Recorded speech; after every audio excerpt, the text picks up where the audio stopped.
Good morning. Morning is broken, and we are your consecrated hosts. Father Jeff, consecrated by holy orders. Jonathan, consecrated by baptism. Here we are, coming at you for another week. How's it going? It's going. Did you have a nice weekend? I did. We went down to Kansas. Oh, that's right.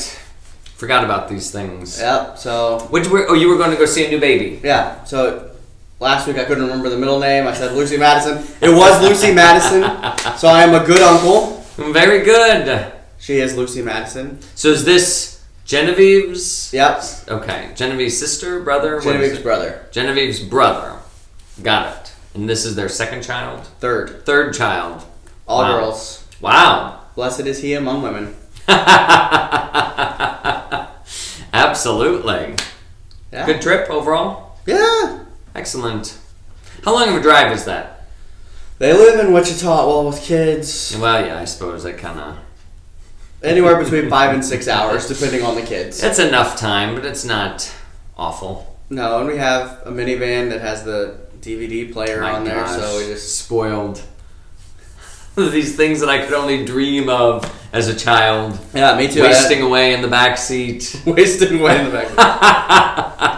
They do activities too. They have their little activity books. Oh yeah, I remember when we would go on like long, trip to Colorado or something. So it's the 10-hour drive or whatnot, and having the the sticker book or the color. I loved sticker books when I was, but they weren't like stickers. You had to like punch the little things out and lick the thing. Oh yeah, one of those lick and stick sort of things. Stamps. I used to like those. Oh yeah, like the stamp books. Oh my gosh, do they make those anymore? No, it's all sticker books. Yeah, I think it's all sticker. They realized kids probably didn't enjoy licking terrible tasting stamps. Nobody licks stamps anymore. No, it's all the stamps peel are all stickers. Stick. Yeah. Gosh, all these things that no one's gonna know what that means. Nope. But it just like envelopes, you still can lick some envelopes, but most envelopes are still lickable. Yeah. I mean, you do have some with that little peel thing. Mm-hmm. Oh, that reminds me, I have to get my Christmas cards. I have not bought my Christmas cards yet. I usually wait until about December 22nd. if we're lucky. Well, it's one of those things that once December rolls around, if I don't have these things kind of wrapped up. Yeah, I guess as a priest, Advent starts. I guess I'll just wish you Merry Christmas now, and if you don't get a Christmas card from me, this is your Christmas. I'm sending out a live virtual Christmas card. Wait,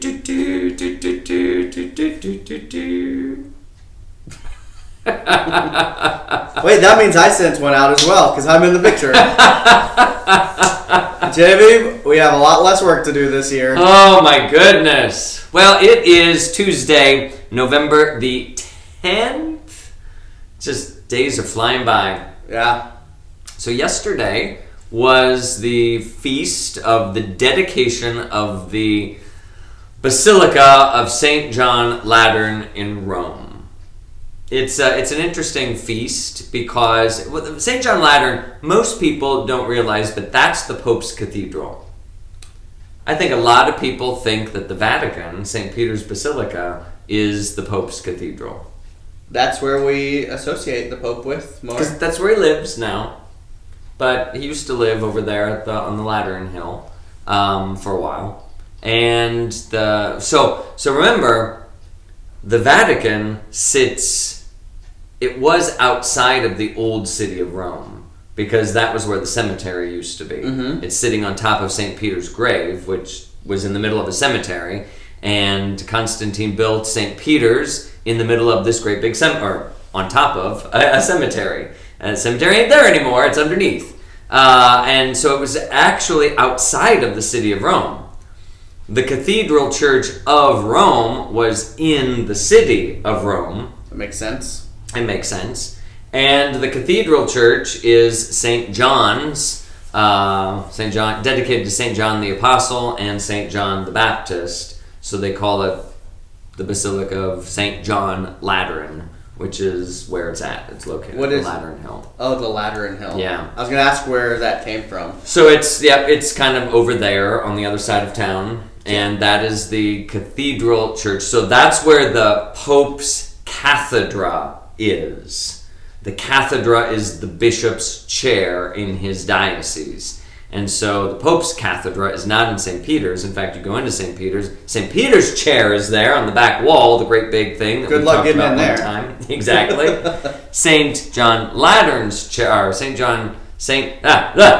the Pope's chair is at St. John Lateran. That's what makes it his cathedral.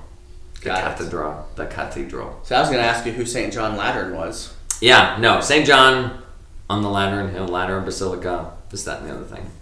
Interesting. Yeah, so yesterday was the feast of the, it's kind of like the mother church of the world. So if it's the Cathedral Church of Rome, and Rome is the mother church of all the churches in the world, it was the celebration of the Cathedral Church of the world, basically. I mean, it's Rome's cathedral, but... So why is it not a solemnity? Because it's not. Those Catholics just don't know how to have fun. It's a feast, but it's a feast that ranks. It's a feast. It's considered a feast of the Lord, so it overtakes a Sunday if it falls on a Sunday, which I believe it did last year or 2 years ago, or maybe it was on Saturday evening. So the evening mass was St. John Lateran, and crazy. Anyway, so that's a pretty big deal. So they do make a decently big deal. It's a big thing, but you may not know about it if you're not like a daily mass goer. Today is not that feast anymore. Today is the feast of Saint Leo the Great, one of the few great popes. He was a wonderful lion. He was not a lion at all. That's the constellation. Oh. Saint Leo the Great. He was pope in the mid 400s, 5th century. So early on in the church. It was early on. Things were all hectic and crazy. Rome was kind of left destitute because Constantine took everything to the east. And so Leo was really one of those popes who he had to build the infrastructure of Rome. He was left not only to be the shepherd of the people, but also like the governor of the city. So not only did he have to worry about, providing the sacraments, but also providing trash pickup and things like that. It's kind of crazy to think about. Could you imagine if that's what you had to do in your parish boundaries? I do it all anyway, Jonathan. I have to be a plumber. I have to be a pastor. I have to be an electrician. I have to be a cook. I have to do it all. Teacher, vacuumer, custodian. For the what? For the whole? No, just for my little parish. Not for the whole boundaries. I understand. Yeah, that would be a pain in the butt if I had to think about snow removal and. Yeah, well, that's one of the reasons why the Bishop of Rome grew in power and prestige and kind of becomes the Pope as we know him today, because he really had to take over and run things. And Leo's known for his defense of the city too, like raising an army and defending the city of Rome from the conquering forces that were coming from the north time and time again, particularly Attila the Hun. Oh. So there's an old story about how Pope Leo gathered all of his people and heard that Attila was coming and marched out and met him outside of the city of Rome, and the two of them had some kind of encounter, and Attila backed off and retreated and didn't continue his march that time. He eventually would sack Rome, but not that time. No. So there's this big where Leo is buried in the Vatican Basilica. There's a big bas relief of Pope Leo meeting Attila the Hun, and in the sky you see Peter and Paul coming down with swords to attack Attila, and he's like, no! So you said Vatican Basilica. The Vatican Basilica, St. Peter's. So that is St. Peter's. Just clarifying, because there's a lot of people buried at St. Peter's. There are a number of saints are right there in that church. In the catacombs. Leo is under one of the altars. He's been brought up to the main floor and is buried in one of the altars there. We should do a pilgrimage to Rome. Let's go right now. Here we are, standing in Rome. That would have been something. It would have been something if we were broadcasting from Rome, but we are not. Coronavirus and all of that stuff. I don't want to plan. I don't want to do anything like that until there is, green lights and clear signals everywhere. It's just a mess. Things will probably be better next summer. I sure hope so. Hopefully, but we'll see. We'll see. These days, I don't know what you can count on. Death and taxes. Speaking of death, that's what we were talking about yesterday. That's right, because we've done particular judgment. Yeah, so last week we finished up particular judgment. So recall, you die, soul, body separate. Painful. Body rots. Soul does not. Soul does not. Soul is now experiencing particular judgment, face to face with the Lord, and you know where you are. You know your state of being: heaven, purgatory, hell. So that's particular judgment. Like, you see where your relationship with God is and what that's like, and it's very clear to you. Not what you imagine it to be, but what you really are. And I think it'll make sense. I don't think it'll be a surprise to anyone. If you show, like Jonathan, it's like holding up the mirror. This is what you look like. You're like, oh, yeah, I kind of knew that. Yeah. That looks like me. You know your true nature. You know what you would do in certain situations. And then especially when all of the lies are taken away and you don't have the opportunity to, fool yourself or kind of talk yourself out of something. It's like, oh, that's how it really is. Yeah, I guess I knew that deep down. Yeah. Yeah, there will be no surprises. That's good motivation to not, to try not to let yourself down at that point, As you live your life now. We talked about the preparation for it. That's right. Conditioning. Whatever we do. The marathon. Right now, even if it's a lie to ourselves or a lie to others, deep down you know the truth. You really probably. And you know what you should be doing. Probably. Most people do. And so you'll be faced with it at some point or another. And all of the lies and all of the other things are stripped away. So and you'll be like, oh yeah, I forgot about that. Now I see it. Instead of being disappointed at that point, be happy now and not disappoint yourself. Exactly. Now, we talked about how time and eternity, we don't know how to talk about these things. So, particular judgment happens, and you either are experiencing heaven or experiencing hell, or you experience purgatory. Mm-hmm. And purgatory, we talked about, is kind of that state of, turning towards God, being purged of your sins and your impurities, and being perfected in God's sight. And that we don't know how that time really functions, because it's no longer like earthly time, but so we don't know. We don't know what that's like. We don't know how to measure that, and I suppose it doesn't matter. What happens after that then, on the last day, is final judgment. So the last day is sometimes called the last day, the end times, or the parousia, the second coming, the eschaton, judgment day, coming of the Lord, the day of the Lord. There's all these things that we call it. I mean, there's lots of things that it is. So all of these things, the second coming, the glorious manifestation of Jesus Christ finally to the whole world. And oftentimes depicted as a very scary event. But I don't think it's supposed to be. I suppose if you're not living in right relationship with God, it will be terrifying. Because again, you will see what things are. That's what people think of is just the world is in flames and tearing down, oh yeah, the destruction of the world. These huge gapes in the ground, just, and then here comes Jesus. On his white horse, brandishing his sword and his judgment. It's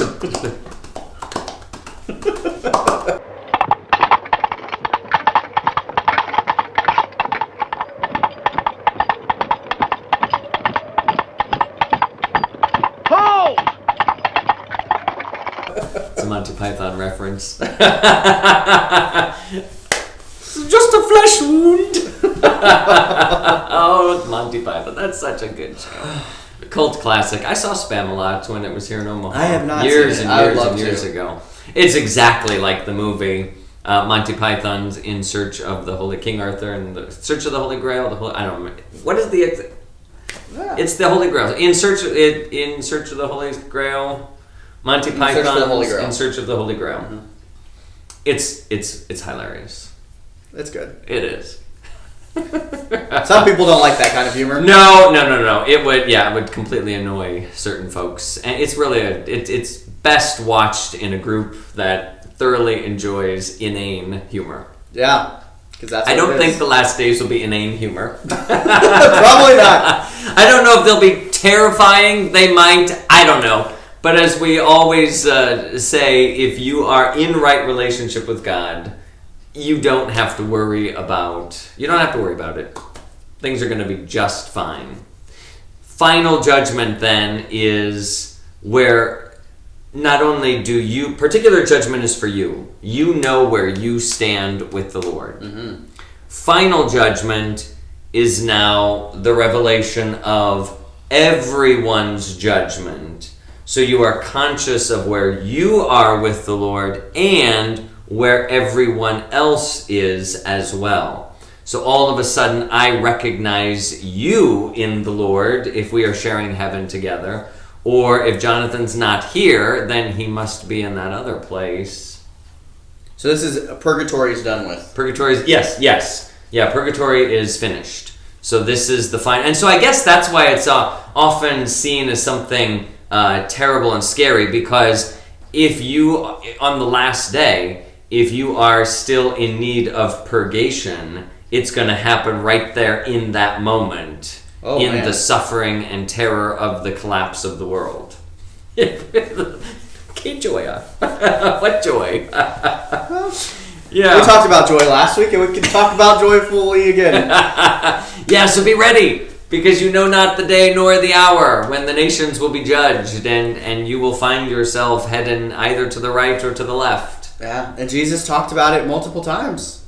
He did. He gathered the nations around him as a king, or as a shepherd separates the sheep and the goats and says, all of you on my right, please social distance and march towards the pearly gates. All of you on the left, doesn't matter if you social distance or not. To hell with you. He was far worse. Exactly. He wouldn't say it sinisterly. He'd say it. He would not. He would not. But they would hear it sinisterly, probably. But he'd do it through tears. Don't make Jesus cry.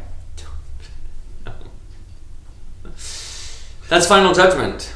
The end. And there's nothing after that. Now now that we all know where we are, and again, not a surprise. Everything is revealed as it really is. And so you're not kind of sitting there waiting and wondering. And then heaven and hell. The final two things. Like after time has concluded and the world is dissolved in fire, that we are left. That's the way, come to think of it, that's the way a lot of the old prayers used to end. We talk about, through our Lord Jesus Christ who lives and reigns forever and ever. And a lot of the old prayers in the church used to end, through our Lord Jesus Christ who will come at the end and judge the world in fire. It's very just a reminder. But it is heaven and hell. They're real. They're real, but they're not.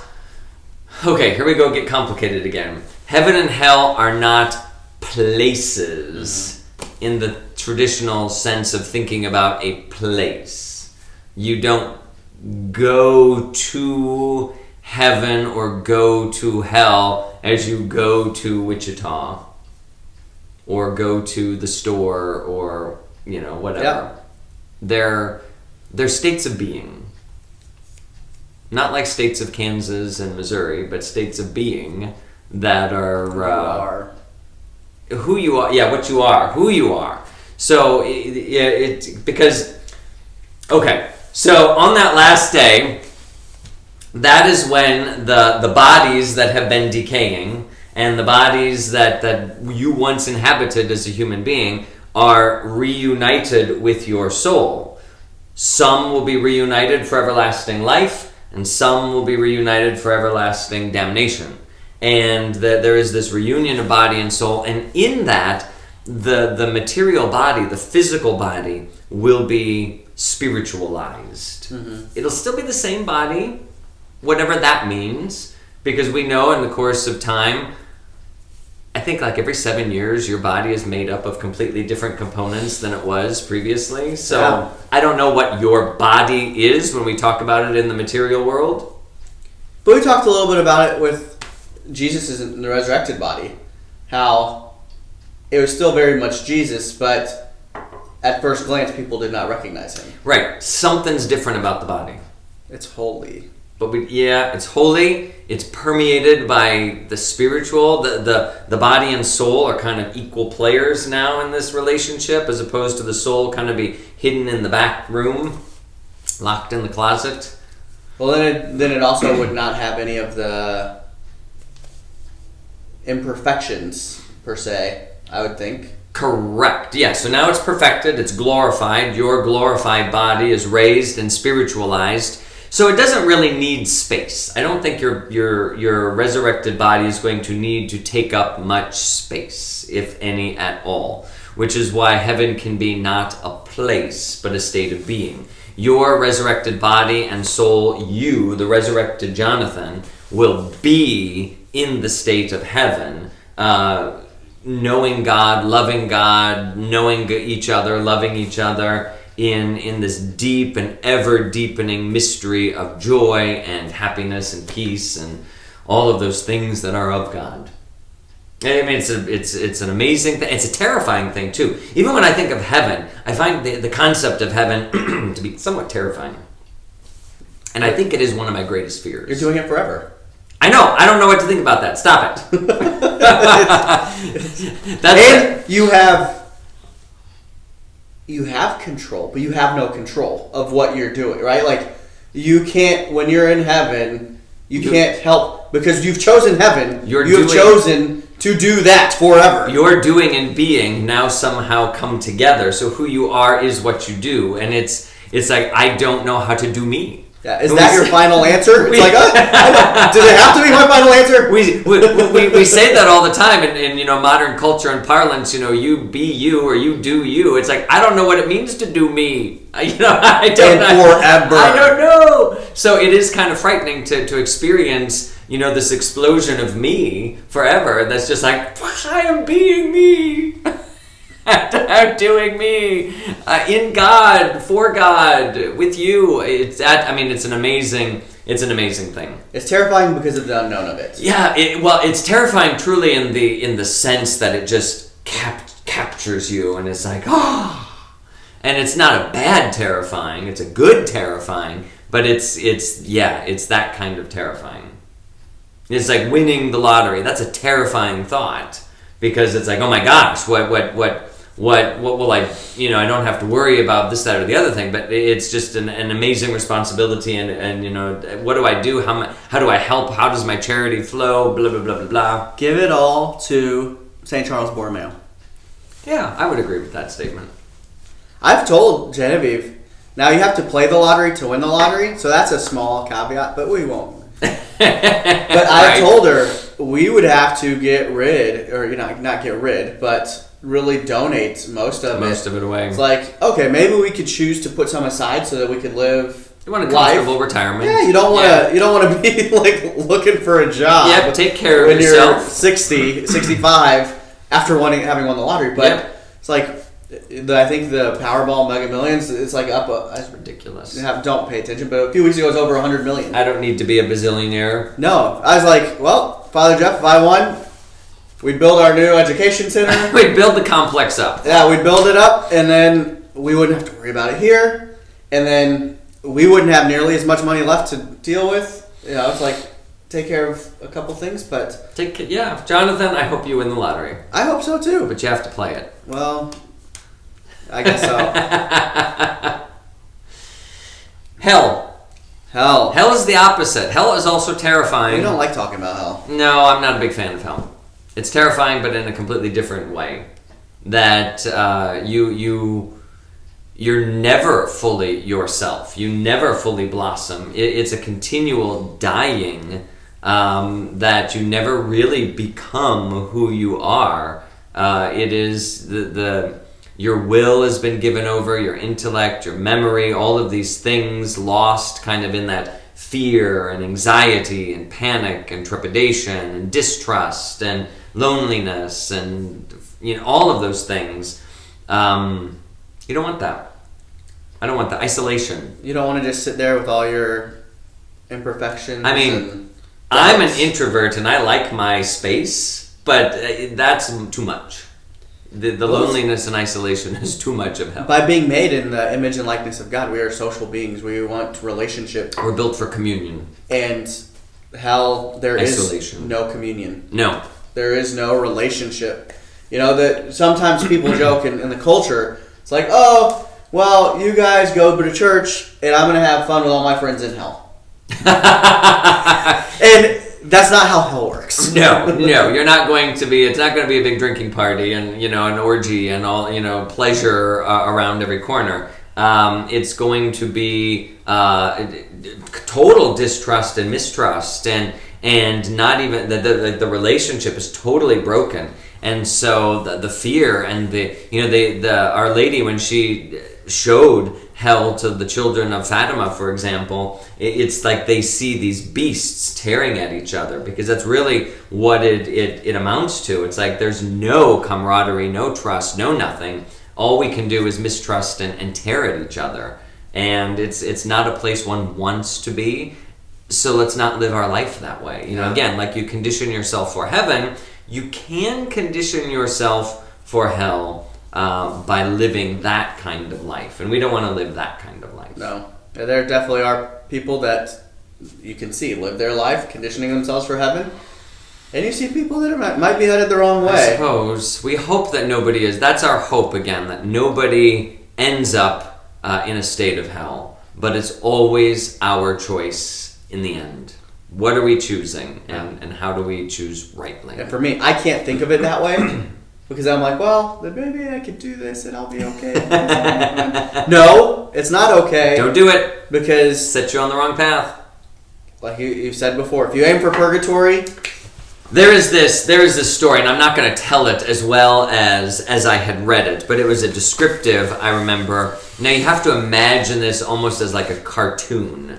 So you have this little old guy puttering along on his little moped scooter thing, and he's waiting here at the red light. What color is the moped? It could be blue, sky blue. Sky blue.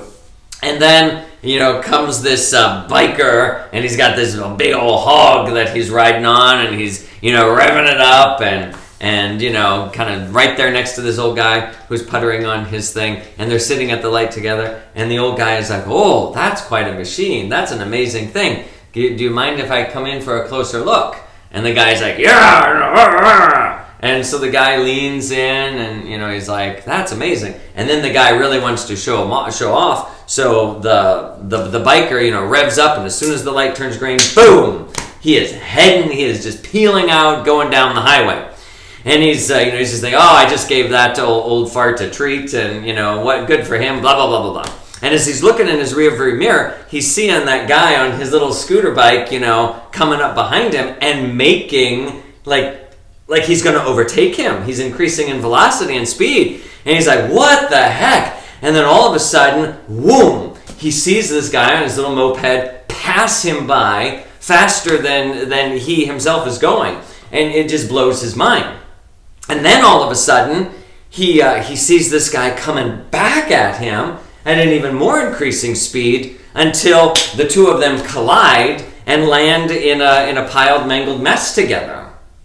And the biker was like, I don't understand what you have in I guess not under the hood, but what you've got there in your bike. And the guy says, oh, I'm so sorry. When I leaned in, my suspenders got caught on your handlebars. And so you can imagine, I told you have to think about this as a cartoon. Like, the moral of the story is, here's what it's all building up to. The moral of the story is that sin always invites us into a closer look, and it takes us farther than we ever intended to go. And so you intend to get close to your temptation and to your sin. So always saying to yourself, I'm not going to fall in. I'm not going to get captured. I'm not going to get taken in. But sin always pulls you in and takes you farther than you ever intended to go, into a consequence that you probably never intended. And so it's like, don't ever say, oh, I can just dip my toe in, because you never know how many piranha are living in that pool. Piranha is the plural of prana, or is it piranhas? I don't know. We'll leave that up to you. Yeah. So Jonathan, don't lean in for a closer look. And don't wear suspenders. That's the moral of the story. All right, that's good for me. I think we'll call that a day. Death, judgment, heaven, and hell, the 4 last things. I guess there's nothing left. You're going to die. This program is over. Judgment will happen. Heaven or hell. I suppose we'll see you tomorrow. Maybe. Bye-bye.